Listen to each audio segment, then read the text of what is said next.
with Johnny Magna. I will say on the main card, on the live card, probably the most surprising performance. Not only do you beat Ponopal, but how you beat Ponopal. You opened up as an underdog. People bet the line up on Pono to be more of a favorite. Nobody thought you were going to do this. You knew you were going to do it. You do it in a way that nobody expected, in front of a live crowd, WrestleMania weekend. John is in the crowd. Chelsea's in the crowd. What are the emotions like? I knew I had to come through, dude. It was my first performance on the live card. It was against one of the hardest opponents that I'm going to have in the heavyweight division. Like you said, all my coaches were there. Everyone back home was watching, and I knew I was going to knock him out, but I had to make sure that it was going to happen. There couldn't be a judge's decision. I wanted everyone to be shocked. I wanted everyone to be stunned and not expect that from me. I knew they would think that way. Well, Pono's been knocked out before, so I don't know that people thought that he wouldn't or you wouldn't be able to knock him out. I think it was more that you wouldn't be able to take his power. What was his shot like? It's definitely one of the hardest hits that I've taken in Power Slap. It's no joke. I watched the replay, and when I got hit, I took a bunch of steps back.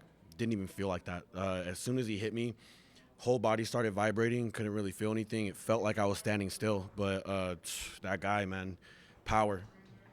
A lot of activity in the heavyweight division tonight. Austin Turpin, Lance Anoa'i, Amanpreet Singh, Jake Hager, of course. The belt, defends his belt. Winners, losers. I mean, do any of these guys interest you? I think I talked about it with my coaches. I won't disclose right now, but I talked about it with my coaches on who I would want to face if this was to come out a victory. And I think once I go back and talk to them, you guys will find out online. But I have an idea of who I want to call out, yes. This match was supposed to be against Aaron Turner. You've said that publicly. Is that still interesting for you, or you feel like you kind of just showed that you don't need to do that? No, he doesn't get that fight anymore. The whole point of trying to face Aaron Turner was to pull the fact that I would have had the biggest knockout in Power Slap history, which is still cool and everything, but I was using that to bring me up. Facing Pono alone, I didn't have to tell anybody about how dangerous it was or how much of a risk it was to me. Everyone knew. And so now that I got the job done, it was so much easier than fighting Aaron to prove that I'm worthy. Damon DeBell was just over here, and he mentioned that, he might be coming near the end of the road, 2 fights or so left. Is there a part of you that is like, you want him to wait until or you don't care, you just want to get a title at some point? I just want to get a title at some point. I would love to face Damian because he's, in my opinion, I'm a huge fan, first of all, but he is the GOAT. That's the guy to beat. You're not the man until you beat the man. That's the man. If he makes his way out before I get there, God bless him. But, if he's there when I get there, I'd be so happy. I'd be so happy. And last but not least, a lot of emotions between you and Pono. Where do you guys stand now? Did you talk? Did you bury the hatchet? Do you feel like the bad blood's gone? Or do you guys actually feel like you just don't see eye to eye and it'll stay that way? I'm going to be honest with you.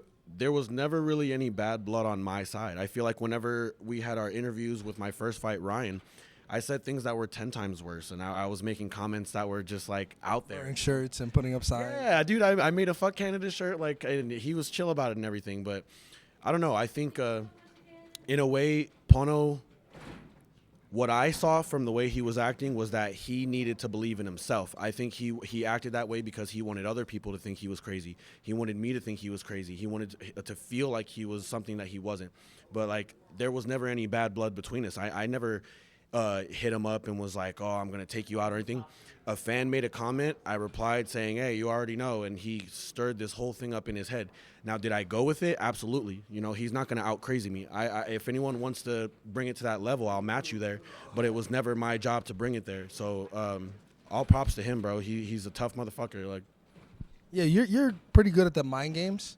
Is there anybody in the heavyweight division that you could be matched up against that you feel like is – that you'd kind of respect them too much to mess with them in that way? No. Nobody say. No. Literally, if you're going to be having a match against me, you better be ready to be fucked with, pretty much. That's what I do. That's the most fun part about this job. If I was a football player or a basketball player, I wouldn't be allowed to say what I want to say and express myself the way I want to. So this is the perfect sport. And it's my favorite thing to do. Even before I was a power slapper, I had a TikTok page where I would just talk shit to people online playing video games. This is one of my favorite things to do. Everyone can get it. I like it. And they talked about you on the broadcast saying you were a comedian. Yeah. Can you drop me a joke before you go? I can't. Dude, I'm so fucked up right now. I got you. I got you. I'm not even kidding. Like my eyesight on the left hand side is brighter than the right hand side. I'm just trying to fucking like stay focused. I'm just trying to stay alive, bro. Yeah, for real, dude. Well, congratulations on another great performance, man.